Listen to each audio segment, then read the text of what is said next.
continuing the discussion on aparoksh anubhuti, the intimate experience of the reality, and intimate meaning going deep inside. Nothing else really matters. The senses do exist, and the sensual experience does exist if we believe in it. If you don't believe in it, it does not exist.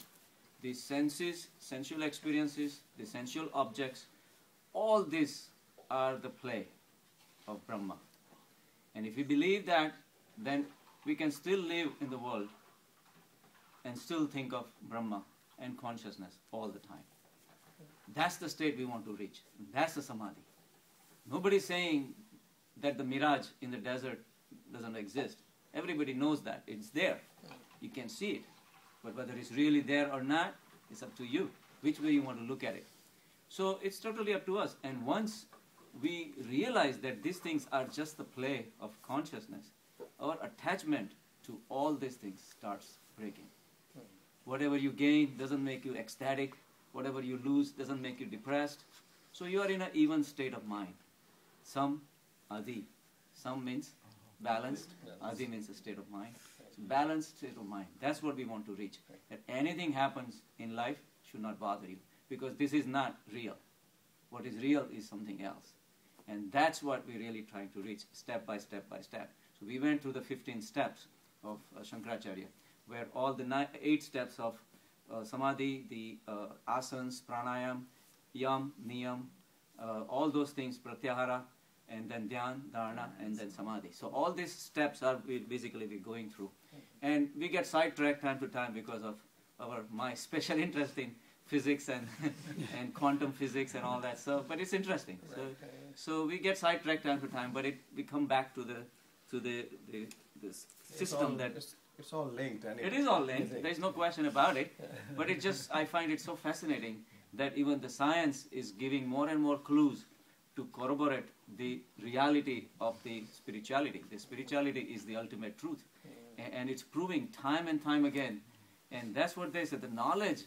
That's what, like last week, Ashaben's son was saying that what if knowledge is knowledge? Good morning. Knowledge can change. Facts can change. Yes, that is true. But something that has been time tested over 5+ thousands of years, and in any situation, if that knowledge stays true, then it's the true knowledge. Then it's the ultimate knowledge. Everything else can come and go. I mean, a lot of things change, right? I mean, from the time we came that Earth is the center of everything, to all say, no, sun is the center of everything. And then sun is nothing but a tiny star in billions of stars in our galaxy, and galaxy is nothing compared to the universe. So a lot of things have changed, but that's science. But that is the job of the science, to find out what is. So we are progressing step by step in the science, but the spirituality has been there. So whenever the science will end, they will meet spirituality face to face, because it's been there. It's already there. And if you look at all the avenues that are being taken, right? So we talk about this epigenetics. The same thing in epigenetics. They're finding that the DNAs, the genetic material, and all that we used to consider as a holy grail, is not anymore. We used to say, as soon as this genome project was done and this and that, they say, well, I'm the destiny at the fate of my genes. It's not true anymore. The environment affects the genes. He says, you may be born with X amount of genes.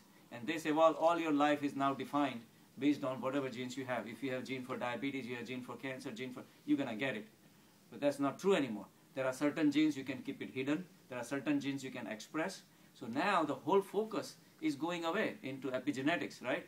So now they're saying that it's like the nucleus of the cell, right, is where all this holy grail is held, that they used to think holy grail. All the DNA molecules and the genes and chromosomes and everything is hidden there. But they found out that if you remove the nucleus, the cell keeps on functioning. Cell does not need nucleus. So we thought that without nucleus the cell will be dead. It's not true. It goes on for 2-3 months. The only thing it cannot do is cannot replace its proteins, like to absorb new proteins and replace them. That cannot. So eventually it dies out.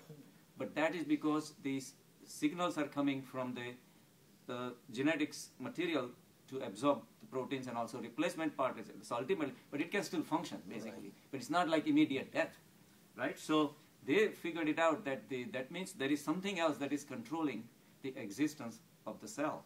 And now they're focusing more on the proteins which are outside the nuclear area in the cytoplasm and the membrane, the cell membrane itself, which is embedded with all these proteins, which allows the outside chemicals to come in, and which chemicals go in, and then proteins in turn sends the signal to the DNAs and control the genes. Certain genes are blocked off completely. Right. Like the proteins literally go and stick there. It's like a flour, you mix it with water and goes and shuts it out. So that gene cannot express itself, even though you may have that gene. Right. So, So it's a protein controlling ultimately the it's a life. protein, and the proteins are what? It's also your environment. Right. What proteins you eat, what proteins you get activated, and all that. And now they're saying it's even beyond that. It's your thoughts, because all the cell membranes have these proteins, and these are the receptors. So these receptors bind with external hormones, external chemicals, and things like. For example, you have estrogen receptors. The estrogen that comes in your system, estrogen receptors get activated, and the estrogen receptors cause the changes in the cell, and those changes are reported, and then the genes are made to function accordingly. So genes are the messengers. They don't do it. They act at the whim of the proteins of the cells, and proteins act on the whim of the external environment. Right. Right? So now it's ultimately the environment, and who decides the environment? What chemicals to eat, what foods to eat, what behavior to go, what classes to attend, what classes not to attend. What time to get up? What time to get up. Whether to run or not. Whether to come to the classes or not. We create our own environment, right? So ultimately, who decides that environment? We do. So ultimately, and plus, they say that all these hormones that are found, right? All these thyroid hormones and estrogen hormones, and all are transmitted at the speed of 1 centimeter a second, right? That's the speed of all these hormones flowing through your body. But what is the speed of the electromagnetic radiations, which is the speed of light? Right. They say that you have 50 trillion cells in your body. Do you think it's going to communicate with each other at 1 centimeter a second? There's no way. Your body will fall apart. Right. So now they're finding that there are electromagnetic waves passing through the body, and again going back to the spiritual energy, the prana we call that, the Chinese call that chi, all that energy is going at the speed of light. So we are nothing but electricity, that we are, and that's what's controlling the behavior. So it's so fascinating. All these new things are coming out. So like again, the same thing. Epigenetics is leading now. The guy that I'm reading the book on is Dr. Bruce Lipton. He's a PhD, and he teaches in med schools, and that's where he was teaching in Caribbean schools, and that's where he got more time to think about it and research. What's that? University of Wisconsin. Yeah, he's from University of Wisconsin, but he was where his realization came in Caribbean islands, where he had more time to himself. Right. With the nature. Yeah, he was with the nature. He has more time to himself, Right. and that's where he discovered all these things. And he says that's true. It's the environment that decides the behavior of your genes. Like say they did carry out an experiment on there is a special gene called Abuti gene, right? This Abuti gene is a gene that decides your obesity, and that's like it's built into the mice, and whenever you have that gene, the mice will tend to eat more and more, and they're given the proper food, they will become very heavy.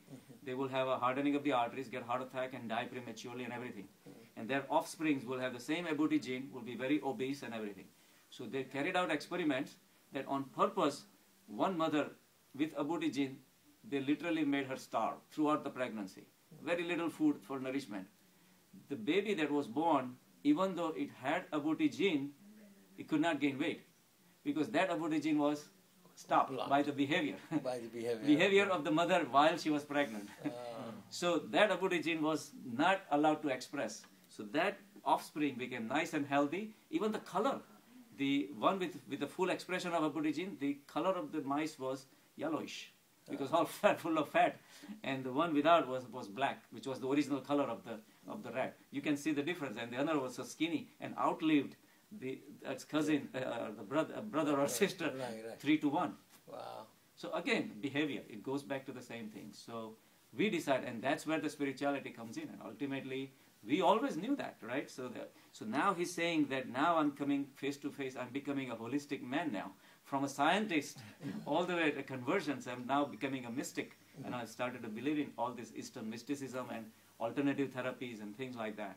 So all these things have to be played, and ultimate bottom line is the patient. You know, if you want to take care of the patient, you cannot just go based on just whatever data we had so far. But now all the new data is coming up. A lot of companies, insurance companies, are now paying for the alternative therapies and things like that.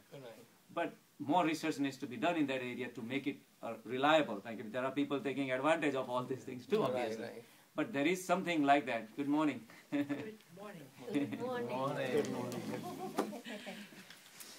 So the thing is that all the fields of science are little by little taking us into the consciousness. So any field you take and take it to the max with a true sense of open-mindedness. You know, if you start with a Newtonian thinking that, okay, this is what the physical matter suspended in the space and that's it. If we had ended at that point, everybody thought we have reached the Holy Grail and this is all there is, until Einstein came into the picture. Einstein says, wait a minute. He was a genius. He says, no, matter is not matter the way you look at it, matter. It's nothing but energy. Energy equal to MC squared. There's a continuous back and forth between matter and energy. So that threw off everybody. And then came the quantum physics. Quantum physics was not even there in the time of Einstein. He just had theorized, but then the quantum physics started later. And even the picture of an atom where the nucleus is there with protons and neutrons and surrounding electrons, is gone. It's gone now. He says, if you really want to look at the picture of the atom from the quantum physics point of view, there is no picture.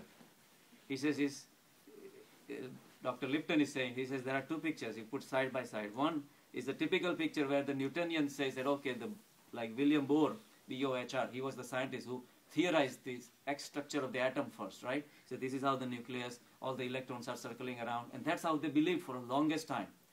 And then, so that is the picture. On the side, he says, I'm going to put another picture of how the atom should look like now. Now, atom in our mind is a particle with a fixed shape, size, and at speed and things like that. All those concepts are gone now.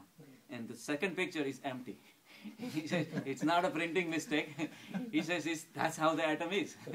Atom you cannot see. It is just an energy. It's an energy. It's a packet of energy, photons. That's it. So he says it's like a swirling dust. You know, it's like how a tornado churns up the whole column of, and he says, just look at that and take out all the sand particles from it. And whatever that cloud is left is atom. That's energy. You cannot, it's just like you can predict where the atom you can find that atom at certain, it's all prediction. It's a possibility that you may be able to find that, but there is no guarantee. It's the principle of uncertainty is a basic principle of quantum physics. And it's totally, literally threw off the normal physics. So Newtonian physics is gone when it comes to the quantum physics. So again, any field you take, physics you take, biology you take, but ultimately you come face to face with consciousness. It's like catch me if you can. Yeah, right. God says, I'm going to meet you. Right. You do whatever you want. You do up and down, climb up and down, or jump from the third-story building, do whatever you want to take, climb mountains, go down the valleys, Right. but you're going to come to me. Right. Eventually. Right. Eventually you're going to come to me. So the thing is that they say that we learn that all the senses fool you because we trust our senses so much. And the senses take you to the places. We believe the senses so much. But then ultimately we realize with all these scientific experiments and all this research that's going on, it's not true. The amazing thing is though that, okay, that atom is an empty space, but then there is energy there. Of course. But then the amazing thing is that that energy somewhere in the transition becomes the matter.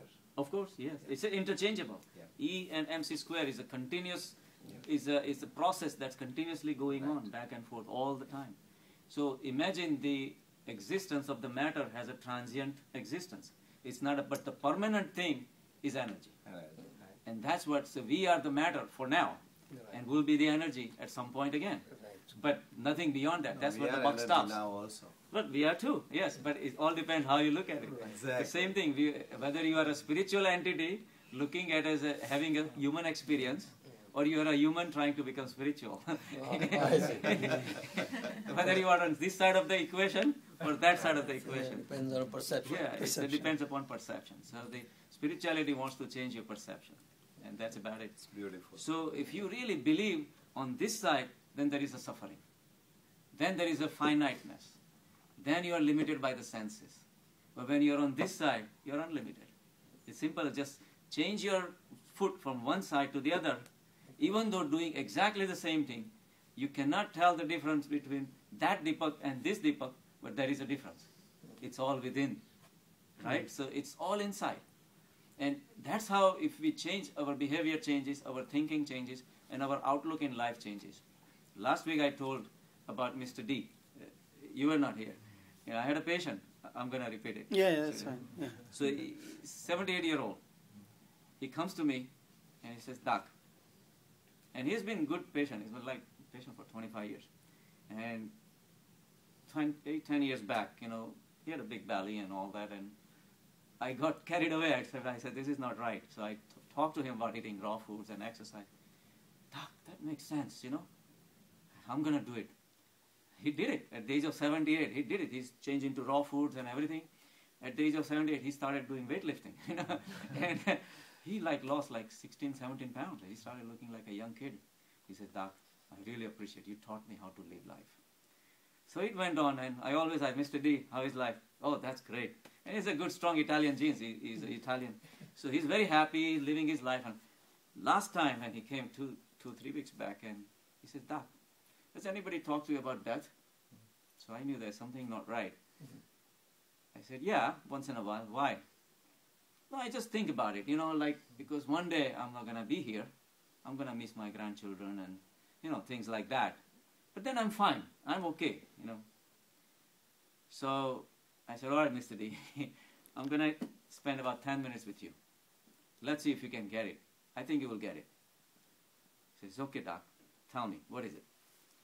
So I started discussion, what I normally do, took out my pen. I said, look at this pen. I said, you see the pen? He says, yes. I said, so you and the pen are two separate things? Yeah. So you are observing the pen. You are the observer. Pen is observed, and there is a process of observation going on. So there is a connection. So whatever you can observe cannot be you? He says, yes. So who is observing the pen? I am. Good. So now you can observe your body. Can you see your legs? Yes. Can you see your arms? Yes. Can you see your head? Yes. So who is observing your body? I am. I said, but I thought you said the body is you. He said, no, I can't be the body. I said, yeah, there you go.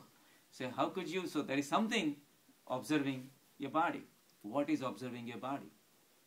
He says, I don't know, Doc. You're making it complicated for me. I said, all right, I'll make it easy for you. I said, all right, maybe it's your mind? Yeah. That's it. My mind is observing. My mind is interpreting that this is my arms and this is my legs and all that. I said, okay. But now, today you're telling me that you're depressed. Yesterday, you were very happy. Third day, you were angry, whatever. Those are the moods of your mind. Correct? He says, yes. Who is observing your mind? Now you throw me off completely. I don't know, you tell me. So I said, you were 5-year-old at one time, then you became 15, then you became 25, then 75, and now you're here. Who observed all those changes? I don't know. I said, there is Mr. D over here, and there is Mr. D over here. One who is alive, one is dead. The dead Mr. D has everything. He has a brain, he has muscles, he has arms, legs, body, mind, everything. But there is something missing.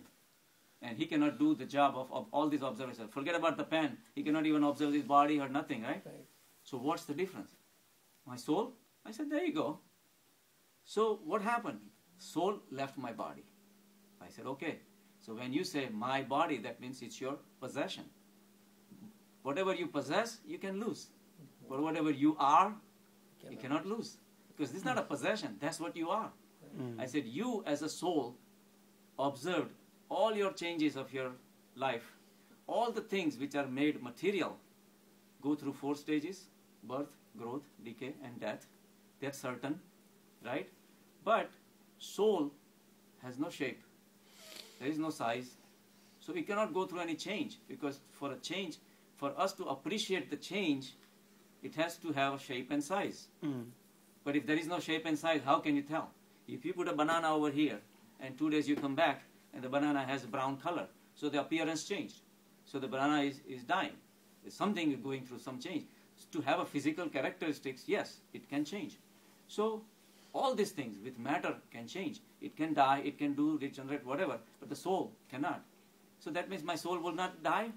I said, no. Your soul will be always there. So maybe your body will die, but your soul will be always there, and you will have a new body, and you will have new children, and you will have new grandchildren. So enjoy those grandchildren when that time comes. But you will be the same. Oh, that makes me feel good. he literally cried. He hugged me. Said, "You are a good friend." And he laughed. He was very happy. I said, "You're not going to die." There's nothing like death. Death is only to the body, not to you, because body is not you. So that was that. Then I had another lady came in last week, and black lady, and came for the first time. Wanted to check me out. He says, "Doc," she called me first. He says, "I just want to come for a second opinion. I'm not changing doctors." I say, "Okay, that's fine."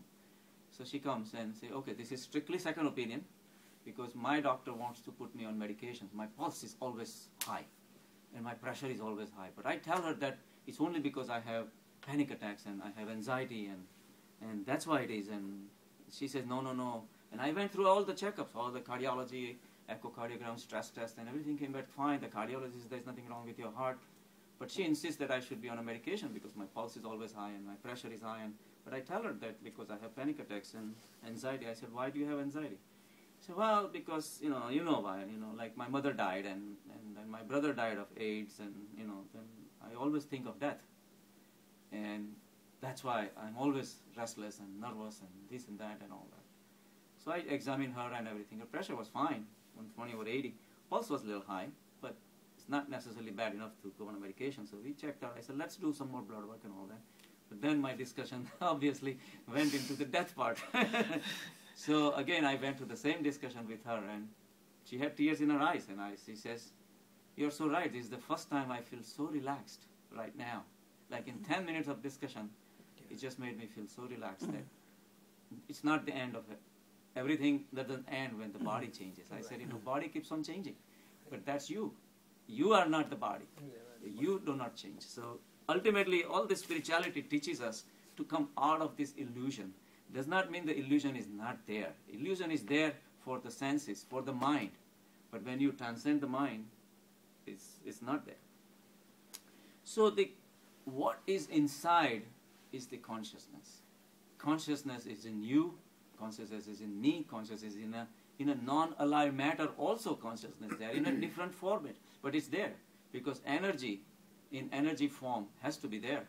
Every single atom, every single subatomic particle that is created is a creation of energy, E equal to mc square. So how could the consciousness not be there?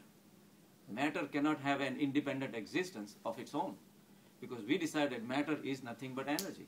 It's that cloud that we're talking about, right? So consciousness is always there, and it's using all the possible avenues to express itself. And look how far we have come from a tiny unicellular organisms all the way to the human level, right? And the consciousness was there even in a unicellular organism. They say the cells of our body has not really changed a whole lot.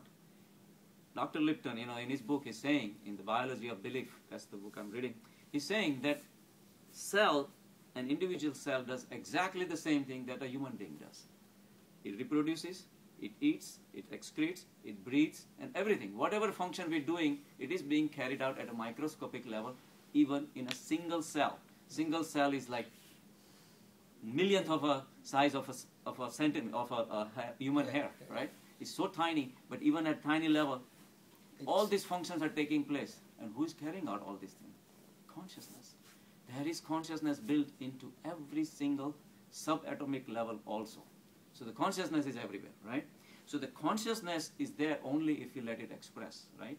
But if we keep on fretting about, I lost this and I lost that and connections, then I say that's where we get lost, and then we don't allow the consciousness to open up.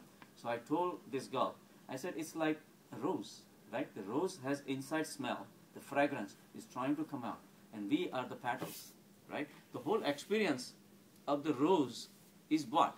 We all are part of that experiment. We are a part of the whole beautiful scenario. Right. We are the petals, right? Now, just because one petal fell before you keep crying You're right. and not allow the consciousness to come out. That's not true. You have to do your function. You have to keep on opening up and let the consciousness shine through you. If you get carried away and keeping attached to the petal that just fell before you, and you say, oh, this was my mother, this was my brother, and this and that, and you keep talking about all these things, you're wasting and you're using your mind. Mind, body, intellect, these are just the instruments given to us. But those instruments are just instruments. The reality is something else. If we realize that, then those instruments, use them as instruments to do the job in your day-to-day life, but don't get attached. Attachment is where the problem comes in, right?